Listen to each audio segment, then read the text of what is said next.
السلام علیکم۔ اپنی ویڈیو کا آغاز کرتے ہیں۔ اس سے پہلے اگر آپ ہمارے چینل پر نئے ہیں تو اس کو سبسکرائب کریں اور لائک کریں۔ بہت دنوں پہلے کی بات ہے، بغداد میں ایک سوداگر رہتا تھا۔ اس کا نام ابو القاسم تھا۔ وہ بہت کنجوس تھا۔ چمڑی جائے پر دمڑی نہ جائے کی مثال اس پر بہت سوٹ کرتی تھی۔ ابو القاسم کے پاس دولت کا ڈھیر لگا ہوا تھا۔ وہ روز اپنی دولت گنتا اور خوش ہوتا۔ ابو القاسم دن رات اسی فکر میں لگا رہتا کہ کس طرح یہ دولت بڑھتی جائے۔ سارے بغداد کو معلوم ہو چکا تھا کہ ابو القاسم امیر آدمی ہے، مگر ابو القاسم سب کو یہی بتاتا کہ وہ بہت غریب ہے اور روکھی سوکھی کھاتا ہے۔ اس کے کپڑوں میں جگہ جگہ پیوند لگے ہوتے۔ اس کے جوتے ایسے تھے کہ بیکاریوں کے پاس بھی اس سے اچھے جوتے موجود تھے۔ ان جوتوں کی اتنی دفعہ مرمت ہوئی تھی کہ اصل چمڑا غائب ہو گیا تھا اور پیوند ہی پیوند دکھائی دیتے تھے۔ ابو القاسم کے دوست اس سے کہتے، میاں تم نے بیکاریوں کو بھی مات دے دی۔ ارے بھائی، ان جوتوں کی جان چھوڑو تو نئے خرید لو۔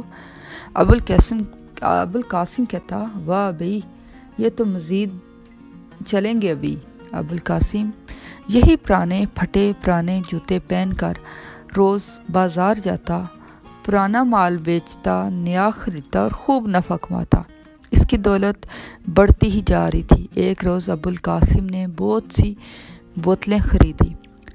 پھر اس نے بہترین عطر خریدا۔ ابو القاسم بوتلیں اور عطر لے کر گھر آیا۔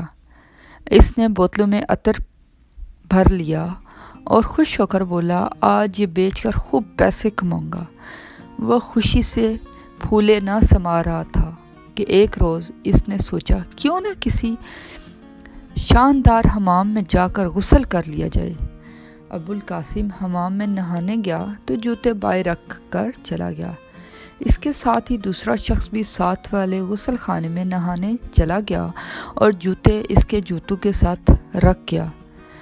جب ابو القاسم باہر آیا تو اس نے اپنے جوتوں کے ساتھ ملتے جلتے نئے اور صاف جوتے دیکھے تو وہ بہت خوش ہو گیا کہ اسے تو نئے جوتے مل گئے۔ وہ یہ جوتے پہن کر گھر آ گیا۔ دراصل معاملہ یہ ہوا کہ ان دنوں کے حمام میں جانے کے بعد صفائی کرنے والا آیا، اس نے جوتوں کی ترتیب بدل دی۔ اس طرح ابو القاسم نے کوتوال کے جوتے پہن لیے اور گھر چلا گیا۔ ابو القاسم کے جوتے شہر بھر میں مشہور تھے کہ کوتوال جب باہر نکلا تو اس نے جوتے غائب پائے۔ دوسری جانب کوتوال نے جوتوں کو پہچان لیا اور غصے میں آگ بگولا ہو گیا۔ اس کے سپاہیوں نے حمام کا چپا چپا چھان مارا مگر جوتے نہ ملے۔ کوتوال نے حکم دیا کہ ابو القاسم کو پکڑ کر فوراً پیش کیا جائے۔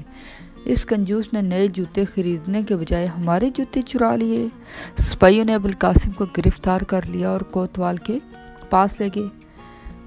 کوتوال نے اسے 1000 روپے جرمانہ کیا ان جوتوں کی وجہ سے۔ ابو القاسم کی سارے بغداد میں بدنامی ہوئی اور اسے 1000 روپے جرمانہ دینے کا بہت صدمہ ہوا۔ اس نے سوچا، یہ جوتے منحوس ہیں، انہیں کیوں نہ پھینک دیا جائے۔ اس نے گھر آ کر کھڑکی کھولی اور جوتوں کو باہر پھینک دیا۔ کھڑکی کے نیچے سے دریا بہتا تھا۔ جوتے دریا میں جا گرے۔ دوسرے دن ایک مچھیرے نے دریا میں جال ڈالا اور جب مچھلیاں پھنس گئی تو ساتھ میں جال اس وقت باہر نہ نکل سکا۔ مگر یہ کیا، جال میں مچھلیوں کے ساتھ ابو القاسم کے جوتے بھی تھے۔ جوتوں کی کیلیں باہر نکلی ہوئی تھی جس سے مچھیرے کا جال جگہ جگہ سے کٹ گیا۔ مچھیرے کو بہت غصہ آیا۔ اس نے جوتے اٹھائے اور ابو القاسم کی کھڑکی کے اندر پھینک دیے۔ کھڑکی کے پاس میز پر عطر کی بوتلیں پڑی ہوئی تھیں۔ جوتے بوتلوں پر گرے، شیشیاں فرش پر گر گئی اور سارا عطر بہہ گیا۔ بیچارہ ابو القاسم سر پکڑ کر بیٹھ گیا۔ اس نے سوچا، یہ جوتے سچ مجھ منحوس ہیں، انہیں پھینک دیا جانا چاہیے، انہیں پھینک دیا جائے۔ آخر اس کے ذہن میں ایک ترکیب آئی اور خوش ہوا کہ بس یہ ٹھیک رہے گا، میں انہیں زمین میں دباؤں گا۔ ابو القاسم باغ میں گیا اور بڑا سا گڑھا کھودا اور کھود کر جوتوں کو زمین میں دبا دیا۔ اتفاق سے ایک پڑوسی اس کے باغ سے باہر کی طرف سے گزر رہا تو اس نے چھپ کر یہ سارا منظر دیکھ لیا کہ ابو القاسم زمین میں کچھ دبا رہا ہے۔ پڑوسی دل ہی دل میں کہنے لگا اس کنجوس کو ضرور کوئی خزانہ ملا ہے، جب ہی زمین کھود رہا ہے، ابھی جا کر وزیر کو بتاتا ہوں۔ پڑوسی نے جا کر وزیر کو بتایا۔ وزیر نے ابوالقاسم کو بلایا اور اس سے پوچھا خزانہ کہاں ہے؟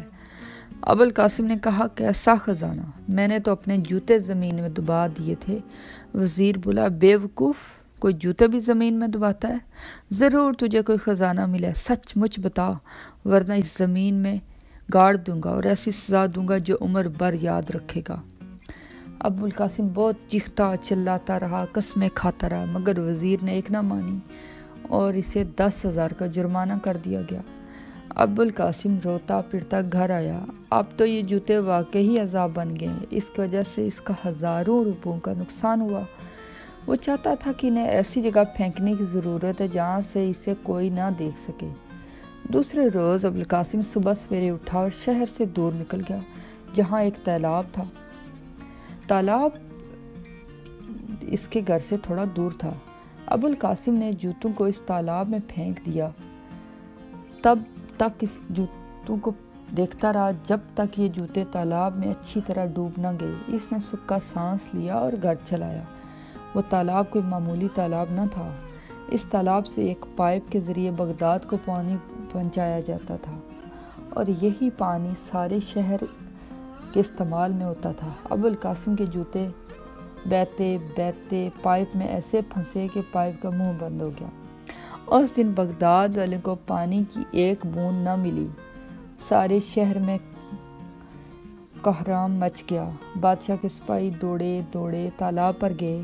2 آدمی کشتی میں بیٹھے، انہوں نے تالاب کھنگالا تو اس کے ہاتھ جوتے آ گئے۔ سپاہی دیکھتے ہی پہچان گئے، یہ تو ابوالقاسم کے جوتے ہیں۔ اس دفعہ تو ابوالقاسم بیچارے کو 1 ماہ کی جیل ہو گئی اور ساتھ ہی 15 روپے جرمانہ بھی ہوا۔ رہا ہونے کے بعد ابوالقاسم گیلے جوتے لے کر چھت پر گیا اور انہیں منڈیر پر رکھ دیا کہ دھوپ میں سوکھ جائیں تو پھر انہیں چلاؤں گا۔ قسمت کی بات ابوالقاسم کے پیچھے پیچھے اس کا کتا بھی اوپر آ گیا اور ابوالقاسم نے جوتے منڈیر پر رکھے تو کتے نے ان سے کھیلنا شروع کر دیا۔ کھیلتے کھیلتے ایک جوتا منڈیر سے پھسل کر نیچے گر پڑا۔ نیچے بادشاہ سلامت کی سواری جا رہی تھی، جوتا ٹھیک ان کے سر پر جا گرا۔ بادشاہ کے سپاہیوں نے جوتا پہچان لیا اور ابوالقاسم کو گھسیٹتے ہوئے قاضی کے پاس لے گئے۔ اس دفعہ ابوالقاسم پر اتنا بھاری جرمانہ ہوا کہ وہ کنگال ہو گیا۔ وہ چیخ کر قاضی سے بولا جوتوں نے مجھے بہت دکھ دیا، میں تباہ ہو گیا ہوں۔ میری آپ سے درخواست ہے کہ اگر کوئی جوتے پھر بھی کوئی گڑبڑ کریں تو اس کا الزام مجھے نہ دیا جائے، اس پر کسی بھوت پرست کا سایہ ہے۔ قاضی نے ابوالقاسم کی درخواست منظور کی اور ابوالقاسم گھر آ گیا۔ اب وہ غریب تو ہو گیا تھا لیکن اسے عقل آ گئی تھی۔ اس نے سب سے پہلے یہ کام کیا کہ نئے جوتے خرید۔ اس کہانی سے ہمیں یہ سبق ملتا ہے کہ آپ کو اپنی ضروریات کے مطابق ضرور خرچ کرنا چاہیے۔ اللہ تعالیٰ نے اسراف سے چلنے کا حکم دیا ہے، نہ کہ کنجوسی سے اور نہ ہی فضول خرچی سے۔ انسان کو میانہ روی اختیار کرنی چاہیے، نہ اتنا کنجوس ہو جائے کہ ضرورت کی اشیاء بھی نہ خرید سکے اور پیسہ جمع کرنے کی دھن میں لگا رہے، اور نہ ہی اتنا فضول خرچ ہو کہ ہر چیز کو خریدنا چاہے اور ہر چیز خریدنا شروع کر دے۔ اور ہمارا دین بھی ہمیں میانہ روی کا حکم دیتا ہے اور ہمیں میانہ روی کا حکم دیتا ہے۔ اگر اس کو اپنا لیا جائے تو ہماری زندگیاں آسان ہو جاتی ہیں۔ جزاک اللہ۔